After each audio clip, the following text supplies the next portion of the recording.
ভাই শোনেন, শোনেন, গায়ে হাত দিন না ভাই। স্যার এটা আপনি কথা বলে শোনেন ভাই, আপনাকে স্যার ডাক্তার। আমি বেশ কিছুক্ষণ যাবৎ লক্ষ্য করতেছি একটা বাইকার আর একটা বাইকারকে ধরার জন্য খুব চেষ্টা করতেছে এবং গালিগালাজ করতেছে। ওই যে সামনে দেখা যাচ্ছে যেটা, ওই সেনাবাহিনীর গাড়ির সামনে বাম সাইডে ওইটা। তো তো সেনাবাহিনীর গাড়ির সামনেই ওনারা ঝগড়া করেই যাচ্ছে। তো এখানে দেখি সেনাবাহিনীর ভূমিকাটা কি থাকে। আমি বুঝতেই পারতেছি না।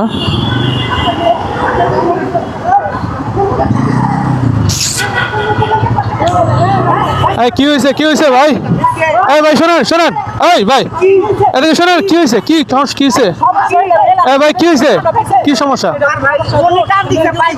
আচ্ছা হ্যাঁ, টান দিয়া উনি যদি দোষ না করতো উনি টান দিত পরে ভাই শুনে উনি টান দিচ্ছে, ঠিক আছে, টান দিয়ে উনি দিচ্ছে, উনি এখন আমার লাগান নাই, আপনি লাগান নাই। ভাই শোনেন, গায়ে হাত দিন না ভাই, গায়ে হাত দিন না, আপনি গায়ে হাত দিন না। লাগান নাই না, আমি লাগান না। স্যার এটা আপনি কথা বলে শোনেন ভাই, আপনাকে স্যার ডাকতেছে, শোনেন। যান ভাই, বাদ দেন, সমস্যা নাই। ভাগ্যে সেখানে উপস্থিত সেনাবাহিনী ছিল, নয়তো এই বাজে লোকটা ওই লোকটাকে আরো অনেক হেনস্থ করতো।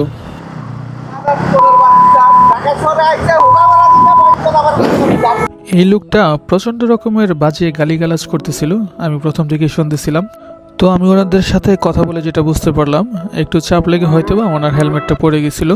তাই এই জন্য একজন বাইকার হয়ে আরেকজন বাইকারকে আমি বলবো এভাবে গায়ে হাত তোলাটা একদম উচিত হয়নি।